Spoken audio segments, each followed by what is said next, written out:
నిజమైన క్రిస్టియన్, ఎవరు నిజమైన క్రైస్తవుడు, ఎవరు నిజంగా ప్రభువుని అంగీకరించింది అనే దానికి చాలా కన్ఫ్యూషన్ ఉంది ప్రస్తుత కాలంలో. ఎప్పుడూ లేనటువంటిగా ప్రస్తుతము నిజమైన క్రైస్తవుడు ఎవరు అనే దానికి చాలా సందిగ్ధత ఏర్పడింది. ఒకరిని అడిగితే రక్షణ పొందేవమ్మా అని అడిగితే బాప్తిసం కూడా తీసుకున్నాను అయ్యా.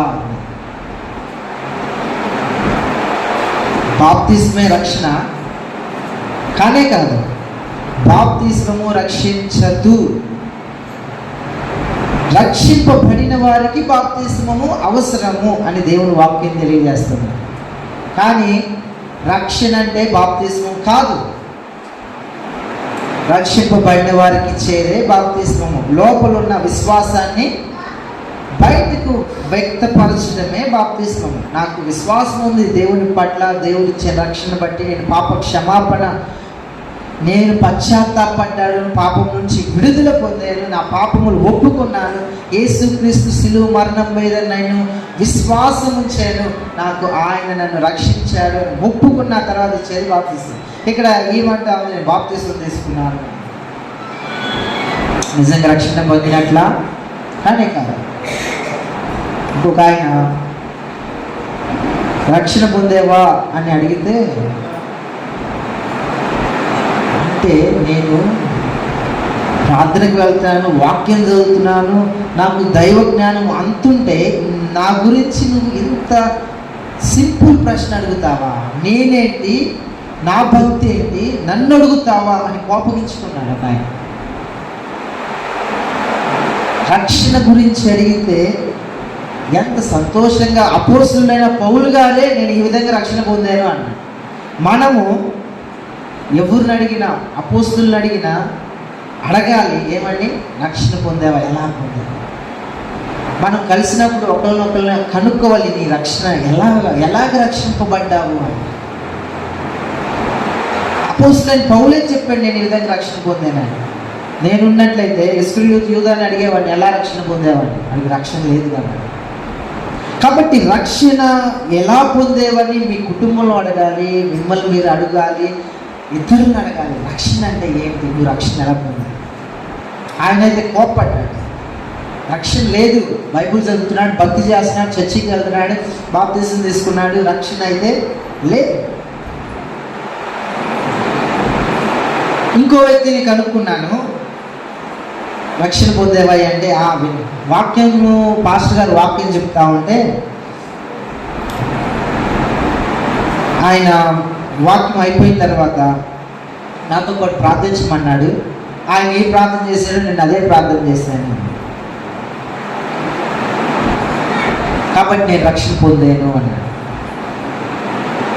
వీళ్ళందరూ కూడా చర్చికి వెళ్ళేవాళ్ళు, వీళ్ళందరూ కూడా ప్రభువుని అంగీకరించారు అని అవిశ్వాసంతో బ్రతికేవాళ్ళు. సరే, ఇంకొక వ్యక్తిని కనుక్కుంటే రక్షణ పొందేవా అయ్యా అంటే ఆయన అన్నాడు, అవును దేవుడి వాక్యం నేను విన్నాను, ప్రార్థన కూడా చేస్తాను నేను అన్నాడు. ఎట్లా, ఏది, ఏం విన్నావు, ఆయన ఏం చెప్పాడు, నువ్వెలా రక్షణ పొందేవంటే వాక్యము, ఆయన నాతో మాట్లాడే వాక్యం ద్వారా. ఏంటి ఆ వాక్యం అంటే, నా నామమున ఏది అడిగితే తండ్రి నీకు అది దయచేయను. కాబట్టి నేను ఒక ఇల్లు కోసం అడుగుతున్నాను, ప్రార్థన చేస్తా ఉన్నాను, విశ్వాసంతో అడుగుతున్నాను. దేనికోసం అంట, ఒక మంచి ఇల్లు కోసం అడుగుతా ఉన్నాను, ప్రార్థిస్తున్నాను, విశ్వాసంతో ప్రార్థిస్తున్నాను. ఏంటి అయ్యా రక్షణ, ఏంటి రక్షణ ఏంటి అంటే తెలియదు. వాక్యం అయితే ప్రార్థన చేస్తున్నాను. ఎంత ఎలాంటి సాడ్ కండిషన్లో ఉన్నది క్రైస్తత్వం నేటి దినాన్ని. మరో వ్యక్తి ఉద్యోగం లేక సిటీకి వచ్చాడు, ఉద్యోగం వెతుకుతా ఉన్నాడు.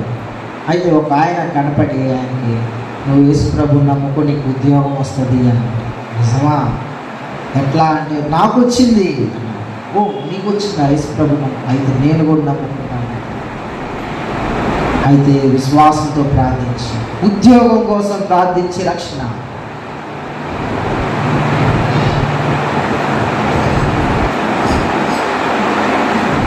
దేవుడు అంటే ప్రేమ లేదు, హృదయంలో ఆ యొక్క ప్రభు ఇచ్చే రక్షణ గురించి లేదు, కానీ స్వార్థపూరితమైన ప్రార్థనలు, అది రక్షణ అని అనుకుంటున్నాను.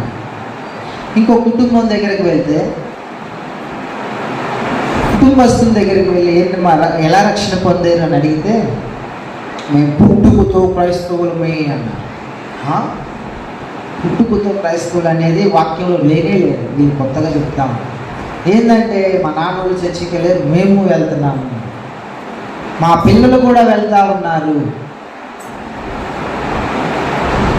బాప్తిసం తీసుకున్నాము, మళ్ళలో పాల్గొములు పొందుతాము, వెళ్తానే ఉన్నాము. ఆ సేవకుడు అడిగాడు, మరి ఈ దినం మీరు చనిపోతే పరలోక రాజ్యం వెళ్తారా? ఒక్కసారిగా ఆయన ముఖము, కోపము, భయము, నన్ను ఈ రోజు మీరు మరణిస్తే పరలోకం వెళ్తారా అంటే ఆయనకి నిరీక్షణ లేదు, అసలు రక్షణ అంటేనే తెలియదు. ఆయనకు పరలోకం వెళ్తామని నిశ్చయత లేదు. అంటా ఉన్నాడు, I'm trying to be good అన్నాడు. నేను ఇంకా మంచిగా జీవించి పరలోకాన్ని పొందుకుంటాను అన్నాడు. నేను ఇప్పుడు మంచిగా అయితే జీవించలేదు, వెళ్తామైతే వెళ్తున్నాను అంటే నేను నా భక్తి మీద ఆధారపడి నేను పరలోకం వెళ్తాను, నా నిష్ఠల మీద, ఇంకా మన భాష పథ్యాలుండి పరలోకం వెళ్తాను అనుకొని వాళ్ళు జీవిస్తూ ఉన్నారు. ఏంటి నిజమైన రక్షణ? వీళ్ళకి కనీసమైన సువార్త అంటే కనీసమైన అవగాహన లేదు, దేవుడు అంటే కనీసమైన అవగాహన లేదు, పాపం అంటే కనీసమైన అర్థం తెలియదు, యేసుక్రీస్తు ప్రభు ఎందుకు మరణించాడు అనే దాని గురించి స్పష్టంగా వీళ్ళకి అర్థం కాలేదు. నిజమైన క్రైస్తవుడు ఎలా ఉంటాడనే దాని గురించి అవగాహనే లేదు. నేటి క్రైస్తత్వం అదే విధంగా ఉంది, అదే విధంగా కొనసాగుతూ ఉంది. అనేక మంది పాస్టర్లే బాప్తిస్మం నేను ఎక్కడికి వెళ్ళినా 5 బాప్తిస్మం ఇస్తున్నాను, ఇది ప్రార్థన చేయండి. ఏంటి రక్షణ లేదు, పాడు లేదు, 5 తీసుకెళ్ళి ముంచేస్తారండి పాస్టర్లు.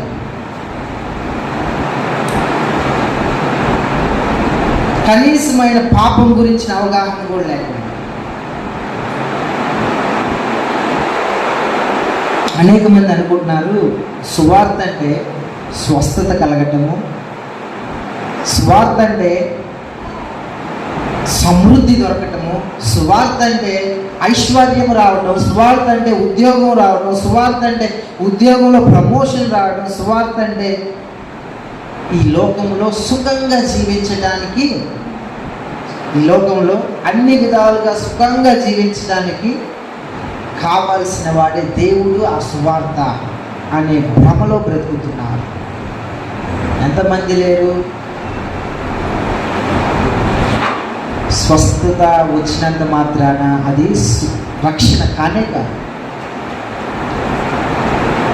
మా పాస్టర్ గారు బాగా ప్రార్థన చేశారు. ఒక ఆయన సిఐ చావు బ్రతుకుల్లో ఉన్నాడు, చచ్చిపోతాడు అన్న డాక్టర్లు కూడా ఇంటికాడ పండుకోబెడితే ఈ పాస్టర్ గారు వెళ్ళి దాదాపు ఒక 50 కిలోమీటర్లు ప్రయాణం చేసి ప్రతిరోజు ప్రార్థన చేస్తూ ఉన్నాడు. ఆయన అయ్యా స్వస్థపరచు, స్వస్థపరచు. దేవుడు ఆయన నిజంగా స్వస్థపరిచాడు. అయ్యేట బ్రతికాడు. తర్వాత మళ్ళా సిఐకి ఆయన కొనసాగాడు. అయ్యా తర్వాత వెళ్ళి అయ్యా రక్షణ పొంది దేవుడు నిన్ను బ్రతికించాడు అంటే ఆయన అన్నాడు, నేను లంచం తీసుకోకుండా ఉండలేను, నేను నాకు వచ్చే శాలరీ కంటే లంచం నాకు ఎక్కువ వస్తుంది, నేను ఎట్లా ఆపగలను? హృదయం మార్పు చెందలేదు. స్వస్థత అయితే దేవుడు ఇచ్చాడు. ఆ తర్వాత కొన్నాళ్ళు చనిపోయాడు, చాలా బ్రతికాడు. స్వస్థత రక్షణ కానే కాదు. సువార్త గురించి బాగా కన్ఫ్యూజన్ ఉంది ఈ కాలంలో. ఎందుకంటే ప్రజలు వాక్యాన్ని చదవట్లేదు. వాక్యాన్ని వాక్యంగా అర్థం చేసుకోవట్లా, ఆ వచనం తీసుకోవడం, కావాలనుకున్నట్టు అన్వయించుకోవడం, నచ్చినట్టుగా అన్వయించుకొని వాళ్ళ సెల్ఫిష్ డీడ్స్ని నెరవేర్చుకుంటా ఉన్నారు.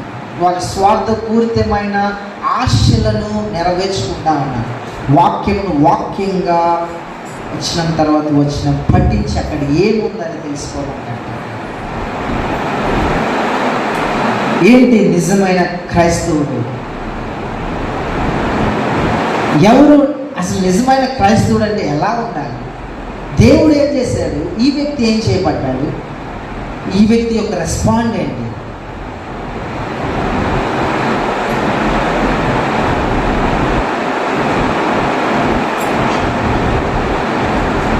స్వార్థ అనేది ఎంత ప్రాముఖ్యం అంటే చాలా ప్రాముఖ్యం. రక్షణ అనేది ఎంత ప్రాముఖ్యం అంటే ఈ లోకంలో అన్నింటికంటే చాలా ప్రాముఖ్యం. మీకు కానీ బాగా గుండెపోటు వచ్చిందనుకో, అమ్మో టన్నాడు ఏందనుకుంటున్నాను. ఈ కాలంలో ఈ కాలంలో సహజంగా బాగా గుండెపోటు వచ్చింది. డాక్టర్ దగ్గరికి వెళ్తే ఈసీజీ తీసాడు, ఎకో తీసాడు, ట్రెడ్మిల్ చేసాడు, లేకపోతే ఇంకోటి కెమెరా లోపలికి పంపించి మొత్తం టెస్ట్లు అన్నీ చేశాడు. వాల్స్ ఉన్నాయి అన్నాడు, 3 వాల్స్ పోయినాయి అన్నాడు. సరే, దానికి కావాల్సిన ట్రీట్మెంట్ అంతా జరుగుతూ ఉంది. అది మంచి హాస్పిటల్, చాలా పేరు ప్రఖ్యాతులు చెందిన హాస్పిటల్. మీరు అన్నీ రెడీ చేసుకొని హాస్పిటల్లోనే ఆపరేషన్ థియేటర్లో మిమ్మల్ని ఆ బెడ్ మీద పడుకోబెట్టారు. డాక్టర్ గారు వచ్చారు.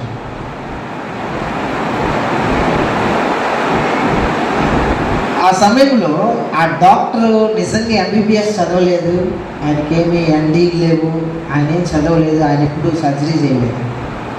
మొట్టమొదటిసారిగా మీ మీదే ప్రయత్నం చేస్తున్నాడు ఆయన డాక్టర్ గారు అని మీకు అక్కడ తెలిసింది. అక్కడ పోయిన తర్వాత మీరేం చేస్తారు? పర్వాలేదు, చేసేయండి అయ్యా, ఎట్టో గట్ట పూసేయండి, చేసేయండి అంటారు. అమ్మా లేచి వస్తుంది, మేరీబొమ్మ గారు అన్నీ సరే లేచి వస్తారన్న. కాదమ్మా, నేను నీకు 20% డిస్కౌంట్ ఇస్తానమ్మా, నువ్వు కట్టాల్సిన పని లేదంటే 20% డిస్కౌంట్ ఆపరేషన్కి. సరే 50% ఇస్తానంటే 50%. అమ్మ సగం కట్టే పని లేదు, సగమే కట్టవచ్చు.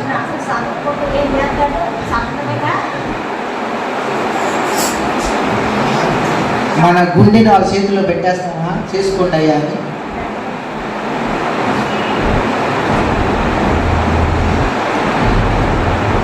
అనేక మంది క్రైస్తవులు కూడా క్రైస్తవులు అని చెప్పుకుండా ఆ డాక్టర్ వల్లే ఉన్నారు. మనలో అనేక మంది కూడా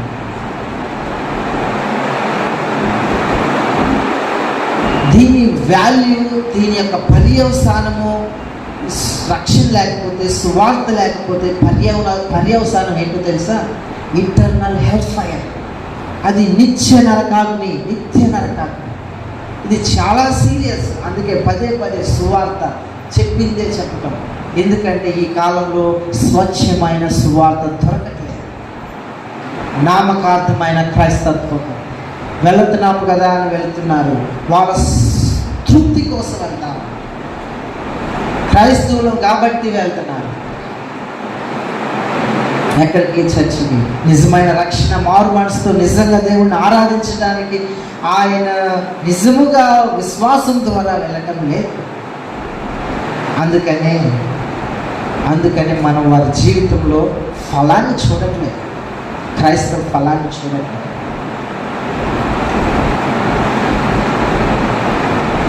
అనేక మంది సువార్త అంటే ఏదో ఒకసారి ఎమోషనల్ భావోద్రేకంలో వచ్చిన కన్నీళ్ళు అనుకుంటున్నారు.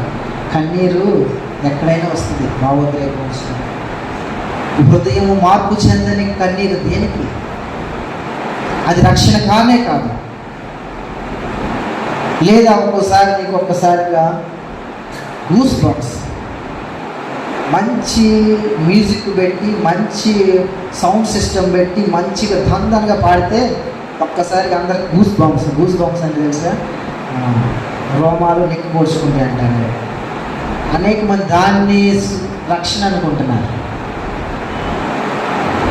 ఒక ఆయన ఇంకా గూస్ బంప్స్ తేవాలని చల్లని నీళ్ళు క్లోరోఫామ్ చల్లి ప్రార్థన చేస్తా కొడతా ఉన్నాడంట. వాళ్ళకేమో ఒక్కసారిగా నిజంగా గూస్ బంప్స్ వస్తారు. కాబట్టి ఏంటి రక్షణ?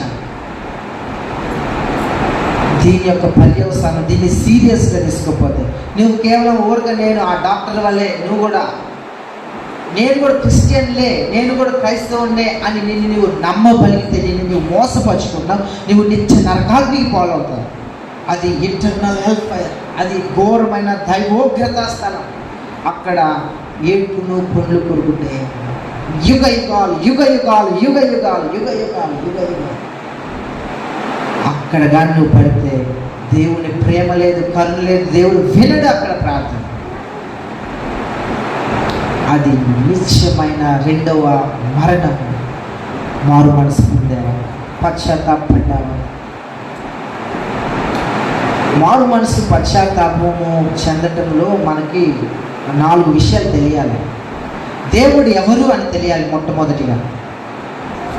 కనీసం మీకు కూడా తెలియకపోతే దేవుడు ఎవరో తెలియాలి. పాపం యొక్క తీవ్రత ఏంటో తెలియాలి. మూడవదిగా యేసు ప్రభు సిలువలో చేసిన ప్రాముఖ్యత, మరణము విషయము, ఎందుకు మరణించాడో తెలియాలి. 4వదిగా ఆయన మరణానికి మన స్పందన ఎలా ఉండాలో తెలియాలి. 4 విషయాలు తెలియకపోతే రక్షణ లేదు, బాప్తిసం కూడా ఇవ్వకూడదు. ఏమేం తెలియాలి? మొట్టమొదటిగా దేవుడు ఎవరో తెలియాలి. తెలుసా నీకు దేవుడు ఎవరు? ఒక 5 నిమిషాలు నీ దేవుడి గురించి మాట్లాడగలవా, చెప్పగలవా? ఏమి తెలియాలి దేవుడి గురించి? లేకపోతే నువ్వు క్రైస్తవురాలు కాదు, నమ్మబలుకుతూ ఉన్నావు, నీవు మోసపరుచుకున్నావు, అది దేవుడు నీ మనోనేత్రాలు ఇంకా గుడ్డితనంలో పెట్టాడు. ఇది చాలా సీరియస్. అది నువ్వెవరైనప్పటికీ.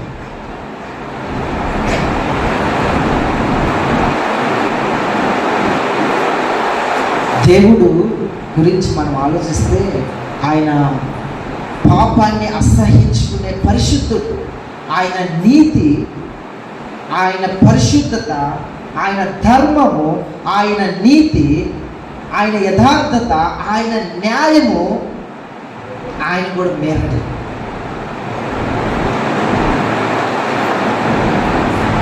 పాపాన్ని శిక్షించకుండా ఉండలేనటువంటి, అంటే శిక్షించకుండా ఉండలేనటువంటి న్యాయం ఆయనది. పాపిని నిత్య నరకానికి వేయకుండా ఉండలేడు. అందుకే తన కుమారుడైన యేసుక్రీస్తుని బలిగా అర్పించాడు. ఆయనకు అథారిటీ ఉంది పాపం చేసిన వాడిని నిత్య నరకాగ్నిలో వేయడానికి. అది నిత్యమైన నరకాగ్నిలో వేయడానికి ఆయనకు అథారిటీ కలిగిన వాడు. ఆయనకు అధికారం కలదు. అది ఎవడైనప్పటికీ, ఏ మనిషి అయినప్పటికీ. ఆయన ప్రతి వ్యక్తిని, సిలువ దగ్గరికి రాని ప్రతి వ్యక్తిని, పాప క్షమాపణ పొందినట్టు ప్రతి వ్యక్తిని, హృదయము మార్పు చెందకుండా, రూపాంతరం చెందకుండా, సువార్తతో పొడవబడని ప్రతి హృదయాన్ని ఆయన నిత్య నరకాగ్నిలో వేయగలిగిన సమర్థుడు, శక్తిమంతుడు. ఆయన అంతటి న్యాయవంతుడు. ఆయన సర్వశక్తి కలిగిన వాడు. పరిపూర్ణమైన పరిశుద్ధతలో ఉన్నటువంటి వాడు. కోటి సూర్యుడు కూడా తాళనేటటువంటి పరిశుద్ధత. విశ్వమంతా ఆయన నామానికి వణికిపోతా ఉంది. సముద్రము కూడా గడగడలాడుతూ ఉంది. భూమి గడగడలాడుతూ ఉంది, వణికిపోతా ఉంది. పిడుగులు వణికిపోతా ఉంది. సృష్టి అంతా వణికిపోతుంది ఆయన అంటే. ఎందుకంటే ఆయన అటువంటి సమర్థుడు, శక్తిమంతుడు. ఆయన అలానే ఉంటాడు. ఆయన నీతి మారదు, ఆయన న్యాయం మారదు. సిలువ దగ్గరికి రాకుండా నువ్వు రక్షణ పొందలేవు. పాప క్షమాపణ పొందకుండా నీకు రక్షణ లేనే లేదు. ఆయన కూడా ఏమీ చేయలేడు. ఆయన నిత్య నరకాగ్నికి నిన్ను వేయకుండా ఉండలేడు. ఆయన న్యాయము, ఆయన ధర్మము ఘోషిస్తుంది, అరుస్తుంది. నువ్వు నిత్య నరకాగ్నికి పాత్రుడు. ప్రజలందరి మీద ఆయన యొక్క తీర్పు ఘోషిస్తుంది.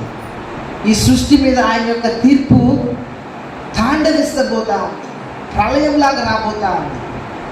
ఒకసారి ఆకాశమును ఒక చాప వలె చుట్టబోతా ఉంది. భూమిని అంతటిని ఆయన తన హస్తాల్లోకి తీసుకోబోతా. అంత సమర్థుడు, అంత శక్తివంతుడు. సో ఇటువంటి దేవుడిని నువ్వు కలిగి ఉన్నావు. రక్షణ అనేది అటువంటి దేవుడి గురించి ఎరిగి ఉండట, తెలుసుకుంటా. అంతేకాదు ఆయన శక్తిని తెలుసుకోవడమే కాదు, కానీ అందుకనే ఇంగ్లీష్లో బాగా అర్థమైంది. నోయింగ్ గాడ్ అనేది వేరు, నోయింగ్ అబౌట్ గాడ్ అనేది వేరు. నోయింగ్ అబౌట్ గాడ్ అనేది అంటే దేవుని గురించి తెలియటం వేరు. ఇస్రాయేలు యోధాకు కూడా దేవుని గురించి తెలుసు, లేదా తెలుసు, కానీ దేవుడు తెలియదు. వ్యక్తిగత జీవితంలో దేవుణ్ణి అనుభవించేది. Knowing God is different from knowing about God. దేవుని గురించి ఎవరికైనా సాతానుడికి కూడా తెలుసు. దేవుని గురించి, స్వార్థ గురించి అనేక మందికి తెలుసు, కానీ స్వార్థ అనుభవించలేదు. దేవుని గురించి తెలియటము నువ్వు తెలుసుకుని ఉండొచ్చు, కానీ దేవుడు వ్యక్తిగత జీవితంలో నీకు దేవుడు ఉన్నాడా అంటే దేవుడి దృష్టిలో నువ్వు నీ పనులు చేస్తున్నావా? దేవుని లెన్స్లో నీవు నీ పనులు, నీ వ్యక్తిత్వము, నీ క్యారెక్టరు, నీ క్రియలు అన్నీ కూడా ముడిపడి ఉండాలి. లోకాన్ని కూడా దేవుని లెన్స్లో, క్రీస్తు లెన్స్లో కూడా మనం చూడగలం. దేవుని అనుభవిస్తున్నాము. రెండవదిగా రక్షణ పొందడం అంటే, రెండవదిగా యేసు ప్రభు సిలువలో చేసిన త్యాగాన్ని గుర్తించడము. అసలు ఎందుకు ఆయన మరణించాడు అనేది మనిషి అర్థం చేసుకోవాలి. పాపం అంటే పాపం అంటే ఏంటో మనిషికి తెలియాలి. మొట్టమొదటిగా దేవుడు అంటే ఏంటో తెలియాలి. దేవుడి పరిశుద్ధత తెలిసి, నీతి న్యాయం తెలిసిన మనము పాపం అంటే ఏంటో, పాపము యొక్క తీవ్రత ఏంటో నీకు నాకు తెలిసి ఉండాలి. పాపం ఎంత భయంకరమైనది. పాపం అంటే ఏంటి? పాపం అంటే ఏంటి? ఏంటి పాపము? పాపం అంటే ఏంటి? ఆజ్ఞాతిక్రమమే పాపము. అది బైబిల్ ఇచ్చే డెఫినేషన్. ఏంటి ఆజ్ఞ? ఏంటి అతిక్రమము? దేవుని స్టాండర్డ్లో జీవించకపోవటమే పాపం. దేవుడి స్టాండర్డ్స్లో జీవించకపోవటమే. దేవుడి యొక్క స్టాండర్డ్స్ అంటే దేవుడు అనుకున్న, లేకుంటే దేవుడు నియమించిన దానికంటే తక్కువగా జీవించడమే పాపం. ఆ పాపం మనందరిలో పాపంలో వ్యత్యాసం ఉండవచ్చు. చాలా రకాలైన పాపాలు ఉన్నాయి కదా. దొంగతనము, అబద్ధాలు, అసూయలు, ఇవన్నీ ఒక పాపము. ఇవన్నీ మనసులో వచ్చే పాపము. వ్యభిచార పాపం అన్నిటికంటే తీవ్రంగా ఎంచబడింది. ఎందుకంటే అది శరీరంతో చేసే పాపం. శరీరం మలినమైపోతుంది. ఒక వ్యక్తికి మన శరీరాన్ని పంచుకునే పాపం, ఆ వ్యక్తి కూడా శరీరాన్ని పంచుకునే వ్యభిచార పాపం ఘోరమైనది. దేవుడు దాన్ని తీక్షణంగా ఖండించాడు వాక్యంలో. సో అసూయలు, దొంగతనాలు ఇవన్నీ కూడా ఒక ఎత్తు అయితే, వ్యభిచార పాపము చాలా తీవ్రమైంది. దేవుడి వాక్యంలో పదే ఖండించాడు. ఎందుకంటే ఒక జీవితాన్ని ఇంకో జీవితంతో కలపడం. సరే, ఇటువంటి ఘోరమైన పాపము మనం చూస్తే దేవుని యొక్క మహిమను దొంగిలించడము పాపము. అంతేకాకుండా మన యొక్క నోటితో చేస్తాం పాపము, తలంపులతో చేస్తాం పాపము, క్రియల్లో చేతులతో చేస్తాం పాపము, కళ్ళతో చేస్తాం పాపము. మన బాహ్యంగా చేసే కొన్ని పాపాలు ఉన్నాయి. అంతరంగమందు ఉన్న పాపం వేరు. మళ్ళా స్వాభావికంగా మనందరము పాపులమై ఉన్నాం కదా. బాహ్యంగా అయితే అందరు కనపడితే కళ్ళల్లో చేసిన పాపము, చేతులతో చేసిన పాపము, క్రియల్లో చేసిన, నోటితో చేసిన పాపము అందరికీ తెలుస్తుంది. కానీ మన స్వభావమే పాపము అనేది దేవుని వాక్యం తెలియజేస్తుంది. ఏంటిదంట? మన స్వభావ రీతిగా మనం పాపులుగా ఉన్నాం. మన యొక్క హృదయ అంతరంగం డీప్గా పాపము కొలువై ఉన్నది. ఒక రోగంగా, భయంకరమైన క్యాన్సర్ వ్యాధిలాగా మన హృదయంలో పాపం, ప్రతి వ్యక్తి హృదయంలో పాపము అది ఒక్కసారిగా ఉబుకుతా ఉంటుంది, వాటర్ కానీ ఉబికినట్టుగా. కాబట్టి మనము మన హృదయంలో భయంకరమైన మురికికరమైన ఆలోచనలు వస్తాయి. మురికి ఆలోచన, ఘోరమైన ఆలోచన. కాబట్టి మనము చూపుల్లో పాపం చేస్తాం, వినటంలో పాపం చేస్తాం. కాబట్టి మన క్రియల్లో పాపం ఉంది. కాబట్టి మన యొక్క ఉద్దేశాల్లో, చేసే పని యొక్క ఉద్దేశంలో పాపం ఉంది. కాబట్టి మనకి ఇచ్చింగ్ ఇయర్స్ ఉన్నాయి, దురద చెవులు ఉన్నాయి. ఎందుకున్నాయి దురద చెవులు? దురద చెవులు అంటే ఎవరో గురించి తప్పులు చెబుతా ఉంటే అదేంటే దురద కొడితే గీక్కుంటే ఎట్లా ఉంటుంది, అట్లాగా ఉంటుందంట. ఎవరో గురించి ఏదో తప్పులు చెబుతా, వాళ్ళు చేసిన పాపాలు వాడంట, వాళ్ళ కూతురు ఇట్టంట, అలా ఇట్టంట అని చెప్తా ఉంటే ఇచ్చింగ్ ఇయర్స్ అప్పుడు స్టార్ట్ అవుతుంది కదా. అప్పుడు ఇంకా చెప్తాం. ఇచ్చింగ్ ఇయర్స్ ఎందుకున్నాయి మనకి? ఆ దురద చెవులు ఎందుకున్నాయి? పాప స్వభావం అన్నది. ఈ పాపము మనిషిని చంపుతుంది అని దేవుని వాక్యం తెలియజేస్తుంది. పాపపు అది బాహ్యంగా, శారీరకంగా మనిషి చచ్చిపోతా ఉన్నాడు. రెండవదిగా ఆత్మీయంగా కూడా మనిషి దేవుడికి దూరంగా అయిపోయి చచ్చిపోతా ఉన్నాడు. అందుకని మీరు అపరాధముల చేత పాపం విషయం చచ్చారు. మీరు చచ్చిన వారు, చచ్చిన స్థితిలో ఉన్నారు. కాబట్టి పాపానికి వెల ఏంటి? మరణం. కాబట్టి పాపం ఏం చేస్తుందంటే మరణాన్ని తీసుకొస్తుంది. అంతేకాకుండా మనము ఎవరికి వ్యతిరేకంగా పాపం చేసేమనేది చాలా తీవ్రమైనది. నేను అనుషకి వ్యతిరేకంగా తప్పు చేస్తే అదొక లెక్క. చంద్రబాబు నాయుడికి వ్యతిరేకంగా చేస్తే ఒక పోస్ట్ పెట్టినా కూడా తప్పుగా పోస్ట్ పెడితే ఇప్పుడు చాలామంది చేయాల్సింది. లేకుంటే ప్రధానమంత్రి వ్యతిరేకంగా నేను తప్పు చేస్తే అది ఇంకా తీవ్రముగా the intensity and the punishment చాలా తీవ్రంగా ఉండబోతాను. అంటే ఎవరికి వ్యతిరేకంగా పాపం చేసేమనేది ఇంకా తీవ్ర స్థాయిలో దానికి పొందే శిక్ష అంత తీవ్రంగా ఉండదు. అంటే మనము నిజమైన పరిశుద్ధుడైన దేవునికి, దేవాది దేవునికి ఇన్ఫైనైట్ వాల్యూ కలిగిన ఆయనకి వ్యతిరేకంగా పాపం చేసింది మానవుడు. అది ఇంకెంత తీవ్రంగా. కాబట్టి మనము rightly deserve to be condemned and to be going to hell fire. అంటే మనము అర్హత దేనికైనా ఉన్నదంటే అది నిత్య నరకానికి మాత్రమే మన అర్హత. కాబట్టి అంత తీవ్రమైనది పాపము. మొట్టమొదటిగా దేవుడు తెలియాలి. రెండవదిగా ఎవరు తెలియాలి? పాపం అంటే ఏంటో. మూడవదిగా యేసు ప్రభువు మన కోసం ఏం చేశాడో, ఆయన మన కోసము ఎందుకు మరణించాడో తెలియాలి. ఎందుకు మరణించాడు? మీరు ఒక 5 నిమిషాలు చెప్పగలరా? అంటే మనల్ని మనం లేకపోతే మనకి రక్షణ లేనట్టే. మనం ఎంత భక్తి పరులమైనా, ఎంత ప్రార్థన చేసినా, ఎంత కానుకలు అర్పించినా, ఎంత గుళ్ళకు వెళ్ళినా, ఏం చేసినప్పటికీ నిన్ను నువ్వు నమ్మగలుగుతున్నావు ఏంటంటే నువ్వు క్రైస్తవుడు అని. కాబట్టి యేసు ప్రభు నా కోసం సిలువలో చేసిన కార్యాన్ని నువ్వు తెలుసుకున్నావా? గుర్తించావా? ఎవరు యేసు ప్రభు? ఎవరమ్మా? రెండవ వ్యక్తి, త్రిత్వంలో రెండవ వ్యక్తి. దేవునితో సమానుడు, పరిశుద్ధాత్మతో సమానుడు, తండ్రితో సమానుడు. ఆయన శరీరాన్ని ధరించి ఈ లోకానికి వచ్చాడు. ఆయన ఈ లోకంలో పరిపూర్ణమైన జీవితం పర్ఫెక్ట్ లైఫ్ జీవించాడు.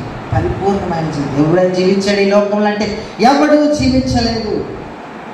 అందరూ పాపము చేసి దేవుడు అనుగ్రహించి మహిమను పొందగా నీతిమంతుడు లేడు, ఒక్కనుడు లేడు. ప్రతి వాడి గుండె బలహీనమైపోయినది. ప్రతి వాడు తల్లి నుండి అరికాలు వరకు స్వస్థత లేదు. అంత పాపంతో విషంతో నింపబడి ప్రతి గుండె ఘోరమైన వ్యాధి కలిగింది. బాల్యం నుండి మానవుడు చెడ్డవాడే.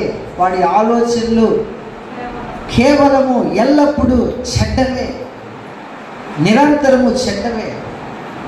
అయితే ఇక్కడ ఒక మానవుడు వచ్చాడు, దైవ మానవుడు, పరిపూర్ణమైన పరిశుద్ధతో పరిపూర్ణతో పర్ఫెక్ట్గా జీవించాడు. ఆయన ప్రభు అయిన యేసుక్రీస్తు. మనము జీవించలేనిది ఆయన జీవించి మన కొరకు, నా కొరకు మరణించాడు. ఆయన విశ్వాసం ఉంచితేనే, ఆయన శిలువ మరణమందు విశ్వాసం ఉంచితే ఈ అంత పాపమంతా ఆయన మీద వేసుకుని పర్ఫెక్ట్గా జీవించి 33.5 సంవత్సరాలు జీవించిన తర్వాత మన యొక్క పాపమంతని ఆయన మీద వేసుకుని కల్వరి శిలువలో మరణించి సమాధి చేయబడి 3వ దినమున సజీవుడిగా లేచాడు. మరణాన్ని ఓడించాడు, సమాధిని గెలిచాడు. ఈ విషయాన్ని గ్రహించాలి మనం. ఈ విషయాన్ని క్రైస్తవ విశ్వాసమైన నీవు నేను గ్రహించాలి. ఇదే సువార్త. 4వదిగా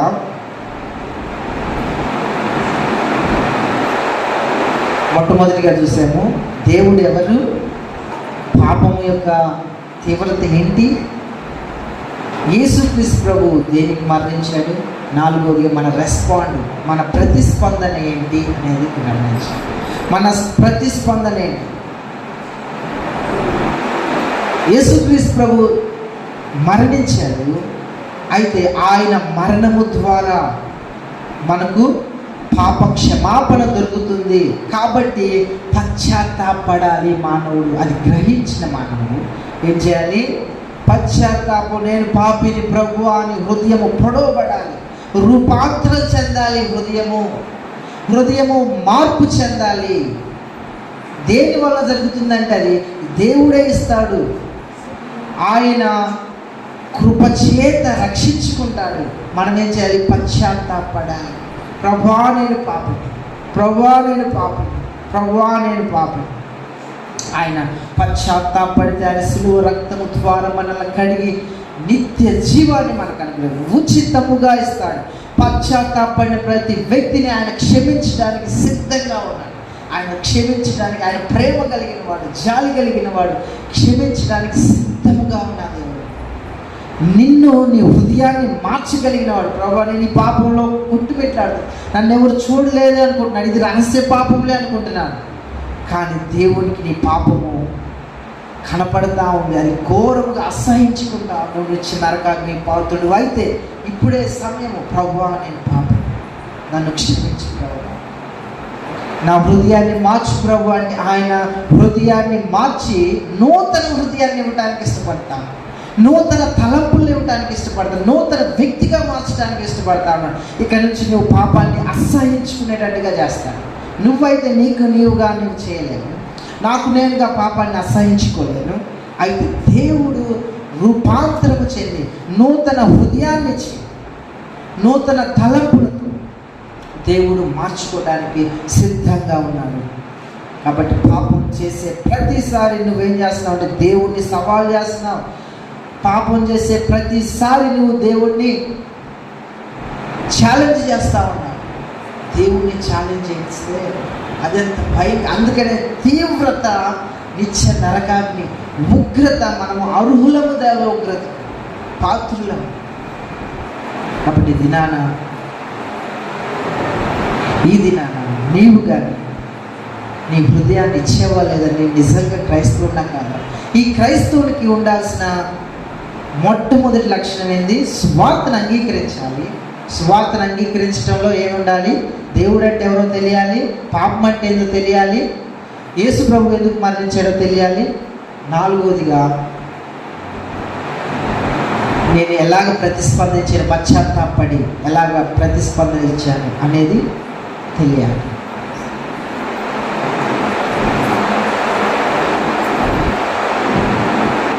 అయితే ఇలా చెప్పింది ఒక ఎత్తు అయితే, ఇప్పుడు క్రైస్తవుడిగా ఉండేవాడు, క్రైస్తవుడిగా పిలువబడేవాడు మొట్టమొదటిగా స్వార్థను అంగీకరించి, రెండవదిగా ఏం చేస్తాడంటే నీతిని ప్రేమిస్తాడు, దుర్నీతిని ద్వేషిస్తాడు. నీతిని ప్రేమించాలి, దుర్నీతిని ద్వేషించాలి. ప్రభువుని ఎరక్క ముందు ఆ పాపాన్ని ప్రేమించాం, పాపంలో ఆనందించాం, పాపంలో ఎంజాయ్ చేసాం. పాపమే అంటే ఒక పంది కానీ బురదలో పెంటలో దొర్లాడినట్టుగా ఎంజాయ్ చేసాము పాపంలో. అయితే ఎప్పుడైతే ప్రభు మనల్ని మార్చుకున్నాడో ఇక్కడ నుంచి నీతిని ప్రేమించాలి, లేకపోతే నువ్వు క్రైస్తవుడు కాదు. ఇక్కడ నుంచి పాపాన్ని అసహించుకోవాలి. నువ్వు ఇంకా పాపాన్ని అసహించుకోకపోతే నువ్వు ఇంకా క్రైస్తవురాలు కాదు. యేసు ప్రభు ప్రేమించేది నువ్వు ప్రేమించాలి, యేసు ప్రభు ద్వేషించేది నువ్వు ద్వేషిస్తున్నావా లేదా? అందుకనే యెహెజ్కేలు గ్రంథము 36:26 వచనంలో అంటాడు, చదువుదమ్మా. ఆ వచనం చాలా ప్రాముఖ్యమైనది. నేను నూతన హృదయం మీకు ఇచ్చేదను, నూతన స్వభావాన్ని ఇచ్చాను. ఇంకా నువ్వెక్కడ పాపంలో ఆనందిస్తావు? మీలో రాతి గుండె ఉంది ఇంతకు ముందు, అది తీసివేసి మాంసం మెత్తటి హృదయాన్ని మీకు ఇస్తాను. నా ఆత్మను, పరిశుద్ధాత్మనే మీ అందుంచాను. రక్షించబడిన వారు, విశ్వాసులైన వారిలో నా ఆత్మను వారిలో ఉంచి నా కట్టడలను నేను అనుసరించి వారిగాను మిమ్మల్ని చేస్తాను. నా విధులను గైకొని వారిగా మిమ్మల్ని చేస్తాను. కాబట్టి ఇక్కడ మనం చూస్తే నూతన హృదయము దేవుడిస్తాడు. ఎప్పుడైతే నిజమైన విశ్వాసి, నిజమైన క్రైస్తవుని జీవితంలో ఏముండాలి? పాపాన్ని ద్వేషించాలి. ఇంకా నేను పాపము ఇంకా నువ్వు పాపంలో ఆనందిస్తూ ఉన్నావంటే, నేను చూస్తాను క్రిస్మస్ వస్తుందిగా, క్రిస్మస్ మన కాలనీలో పాటల్లో కూడా పాపయుక్తమైన పాటలు పెడతావు. దాంట్లో నువ్వు ఆనందిస్తున్నావంటే అర్థం చేసుకో, నువ్వు ఇంకా రక్షణ పొందలేదు.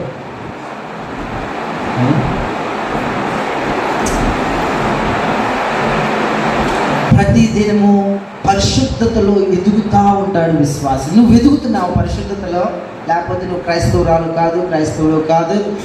నువ్వు ఇప్పుడే సరిచేయగలవు, లేకపోతే నిత్య నరకాన్ని, నువ్వు కేవలం నరకానికే పాత్రుడు, అర్హుడు, యోగ్యుడు.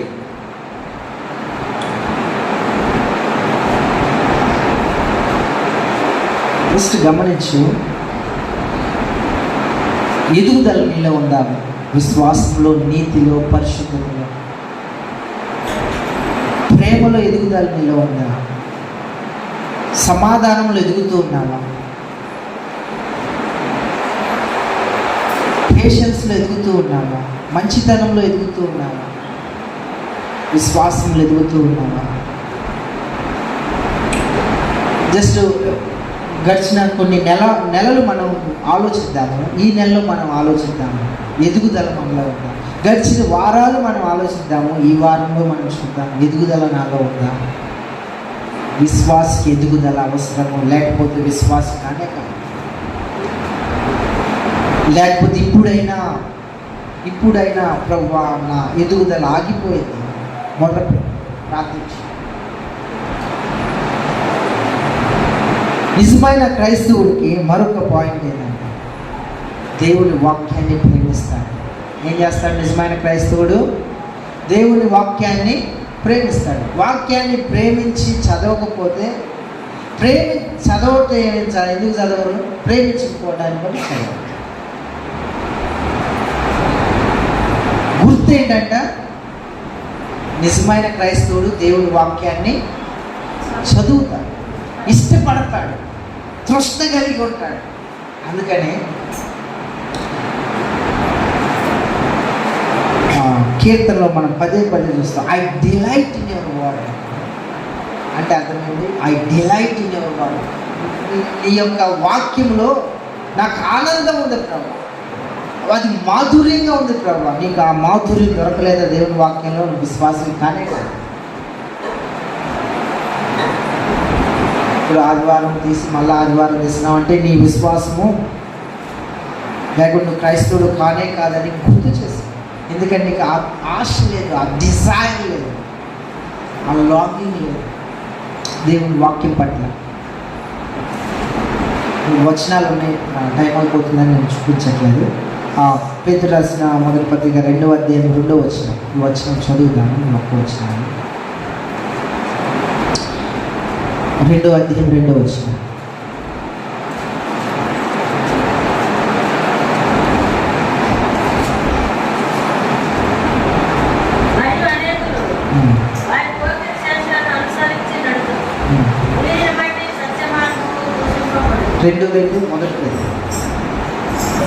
మొదటి పేతురు 2:2.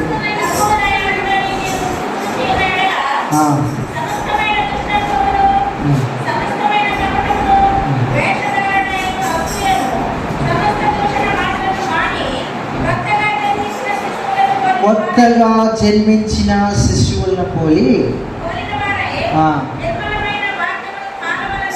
నిర్మలమైన వాక్యం అనే పాల వలన రక్షణ విషయంలో ఎదుగు నిమిత్తము దేవుని వాక్యములో నిర్మలమైన దేవుని వాక్యాన్ని అపేక్షించండి. వాక్యం ద్వారా మీరు ఎదుగుతారు. రక్షణలో ఎదుగుదల దేని వలనది? దేవుని వాక్యాన్ని ప్రేమించడం ద్వారా. మనము కానీ మన కుటుంబాన్ని, నేను కుటుంబంలో భాగము, నేను కుటుంబాన్ని ప్రేమిస్తున్నానని చెప్పి, సరే ఉదాహరణకి నా భార్యని నేను ప్రేమిస్తున్నాను అని నన్ను నా భార్యతో మాట్లాడను అంటే నిజమైన ప్రేమేనా? కానీ మరి దేవుణ్ణి ప్రేమించే మనము దేవుని మాట వినాలి అంటే దేవుని వాక్యము ద్వారా దేవుడు మాట్లాడతాడు. రెండోది మన ప్రార్థనలు ఆయనతో మాట్లాడతాడు. అంటే మనం సహవాసం కలిగి ఉండాలి దేవునితో. నేను నా కుటుంబాన్ని ప్రేమిస్తాను కానీ నేను నా కుటుంబంతో మాట్లాడను అంటే అది నిజమైన ప్రేమేనా? కానే కాదు. కాబట్టి ఒక క్రైస్తవుడు నేను ప్రభువుని ప్రేమిస్తాను, రక్షణ పొందాను, కానీ నేను వాక్యం చదవను అనేది కూడా అట్లానే ఉంటుంది. అది నిజమైన రక్షణ కాదు, నిజమైన క్రైస్తవుడు కాదు. 4వదిగా మనం చూస్తే క్రైస్తవుడు సువార్త విషయమై సిగ్గుపడడు. క్రైస్తవులు ఏం చేయరు? సువార్త విషయమై సిగ్గుపడడు. నిజమైన క్రైస్తవులు అయితే సువార్త విషయమై సిగ్గుపడు. పబ్లిక్గా అందరి ముందు నేను క్రైస్తవుని అని చెప్పుకోవడానికి సంతోషిస్తాడు, ఆనందిస్తాడు.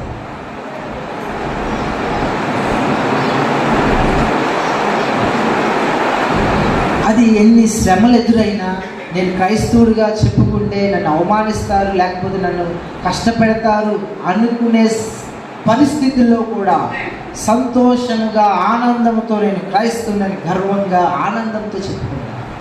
నిజమైన క్రైస్తవుడు. అది మన యొక్క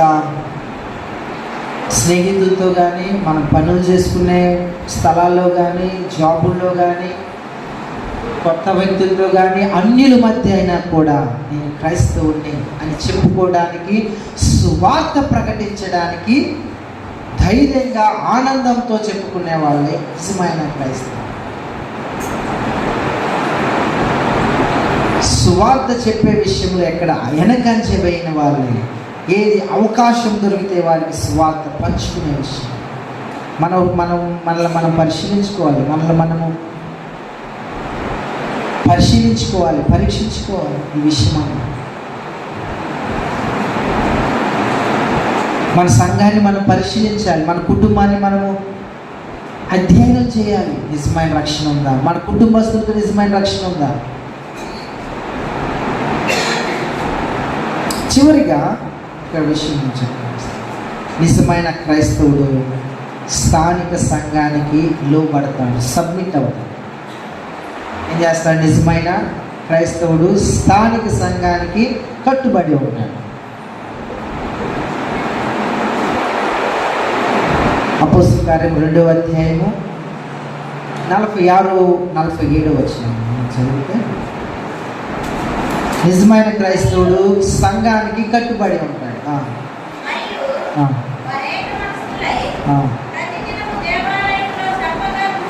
వారు తప్పక కూడుకొనుచు సంఘముగా ఇంటింట రొట్టె విరుచుచు దేవుని స్తుతించుచు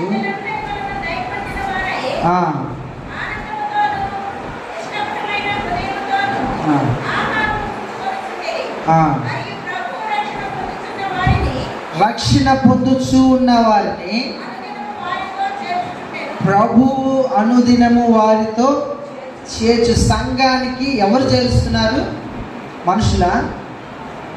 దేవుడు చేరుస్తూ ఉన్నాడు. మొట్ట సువార్త ద్వారా ఆయన ఆకర్షించుకొని దేవుడు సంఘానికి చేరుస్తూ ఉన్నాడు. సువార్త ద్వారా ఆకర్షించుకొని సంఘానికి చేరుస్తూ. ఎవరు చేరుస్తున్నారు సంఘానికి?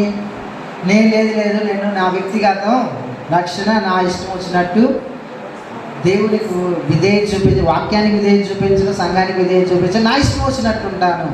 అది క్రైస్తవ జీవితమే కాదు, అది సెల్ఫిష్ భక్తి ముసుగులో క్రైస్తవులు ఉన్నారు.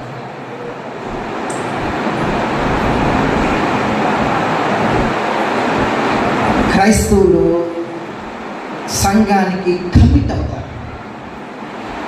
నిజమైన రక్షణ పొందిన వారు సంఘానికి కమిట్ అవుతారు. దాని ద్వారా సంఘములో యేసు క్రీస్తు ప్రభువుని మనము సాదృశ్యంగా చూపించగలము. సంఘములో they are longing to meet each other. అంటే వారు సంఘంతో కలవాలని ఆతృత, తృష్ణ కలిగి ఉన్నారు. నిజమైన క్రైస్తవులు కలవాలని, ఇంకో విశ్వాసాన్ని కలవాలని ఆసక్తి కలిగి ఉంటారు.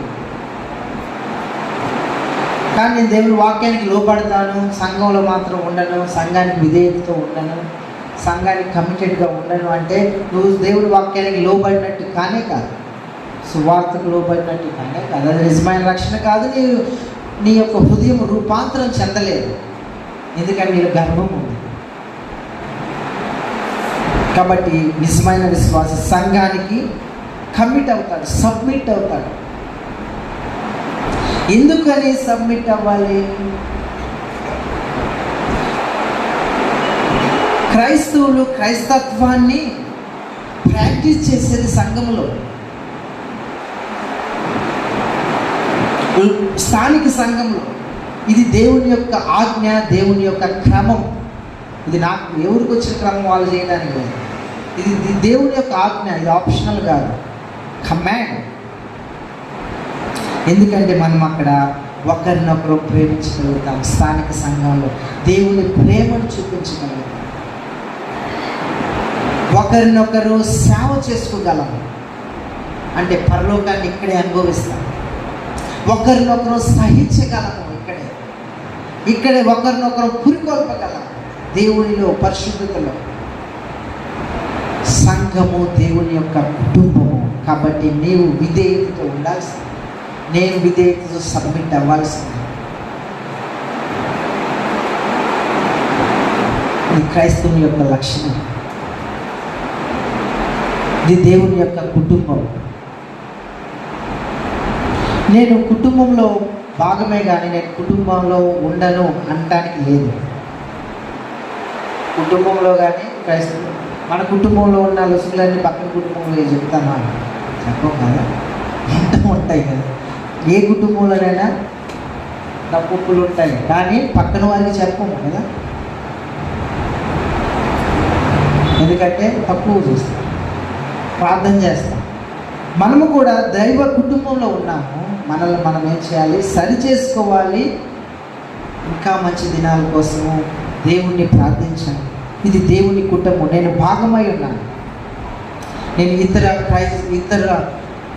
విశ్వాసంతో కలవాలని ఆసక్తి, తృష్ణ మనలో ఉండాలి. నీవు దేవుడి సంఘానికి కమిట్ అయ్యావా? సబ్మిట్ అయ్యావా?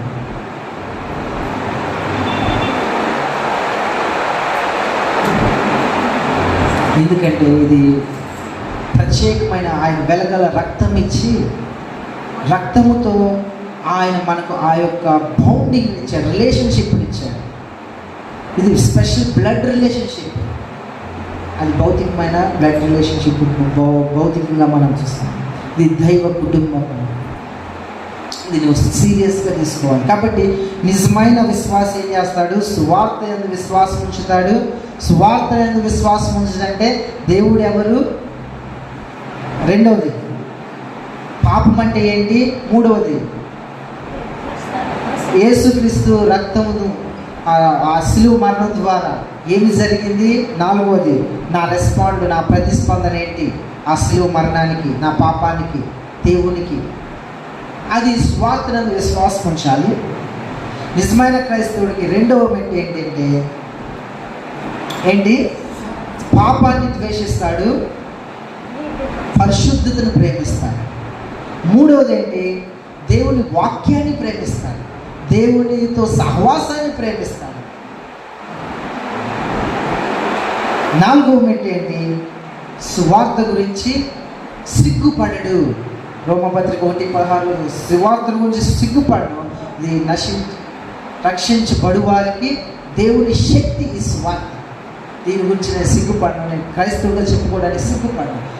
ఆనందంతో, అది కష్టాలు ఎదురైనా కూడా సంతోషంతో. చివరిగా క్రైస్తవుడు స్థానిక సంఘానికి విధేయత చూపిస్తాడు, గర్వంగా ప్రవర్తించడు.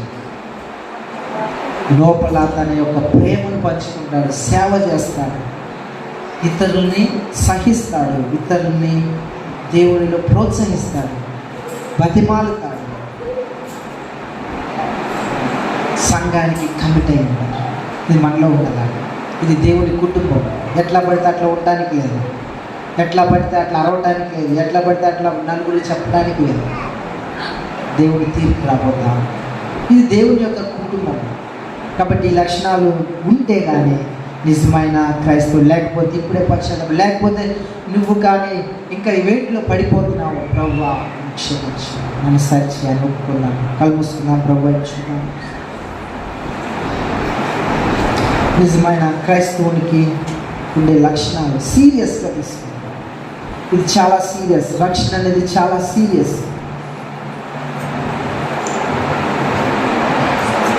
ఏముందిలే, ఎప్పుడు చెప్పేదిలే, వచ్చేమో పోయేమో, వ్యర్థము. దేవుని వాక్యంలో నాటపడకపోతే నువ్వు చేసేది అంతా వ్యర్థమే. నీ భక్తి అంతా వ్యర్థమే. దేవుని వాక్యాన్ని అపేక్షించకపోతే, దాన్ని ఇది నాకే అని నువ్వు తీసుకోకపోతే, ఇది నా నిర్లక్ష్యంగా నువ్వు ఉంటే, అది నీ మీదకి శాపం తెచ్చుకుంటున్నావు. ఇది దేవుని వాక్యం. నువ్వు దేవుడిని అర్థం చేసుకున్నావా? శిలువ మరణాన్ని అర్థం చేసుకుని పాపము యొక్క తీవ్రత నీకు అర్థమైందా? మానవుడి అటువంటి భయంకరమైన పాపంలో ఉన్నాడు నీకు అర్థమైందా? దేవుడు కానీ ఆపకపోతే నీలో ఉన్న ఆ యొక్క భయంకరమైన పాపము కుటుంబాన్ని చంపేస్తుంది, ప్రజలను కాల్చేస్తుంది. అటువంటి భయంకరమైన పాపము నీలో నాలో ఉంది.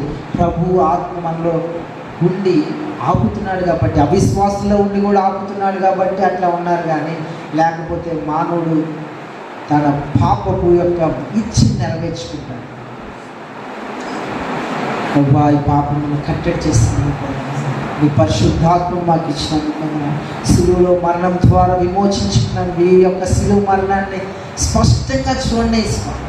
పదే ఆలోచించుకొని, పదే ధ్యానించుకునే మనసు నాకు పుట్టించు. పాపం చేస్తే, పాపపు ఆలోచన వచ్చే ప్రతిసారి శిలువ మరణాన్ని జ్ఞాపకం చేసుకుంటాను ప్రభు. ఆ మరణం ద్వారా రక్షణ పొందుతాను స్వామి.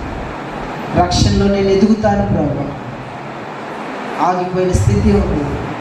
ఇంకా నేను పాపాన్ని ప్రేమిస్తున్నాను ప్రభు. నీతిని ప్రేమించట్లేదు, యథార్థతను ప్రేమించట్లేదు, మంచితనాన్ని ప్రేమించట్లేదు, పరిశుద్ధతను ప్రేమించట్లేదు. ప్రేమలో ఎదుగుతూ ఉన్నామా? కుటుంబంలో ప్రేమలో ఎదుగుతూ ఉన్నామా? సంఘంలో ప్రేమలో ఎదుగుతూ ఉన్నామా? భార్యాభర్తల మధ్య ప్రేమలు ఎదుగుతూ ఉన్నామా? సేవ చేసుకునే విషయంలో ఎదుగుతూ ఉన్నామా? క్షమించమని అడిగే దీనత్వంలో ఎదుగుతూ ఉన్నామా? మంచితనంలో ఎదుగుతూ ఉన్నామా? క్రైస్తవ జీవితం అంటే ఎదిగే జీవితం, ఆగిపోయే జీవితం కాదు. అది పరలోకం చేరేంత వరకు ఎదుగుతూనే ఉంటుంది. లేకపోతే పశ్చాత్తాపడదాం. సహనము దేవుడిస్తున్నాడు. మనము సహించుకునే స్థితి సంఘంలోనే చూస్తాం. దేవుని వాక్య పట్ల ప్రేమ నీకుందా? లేదు ప్రభువా, మీ వాక్యం పట్ల ప్రేమ నాకు ఇవ్వు ప్రభు.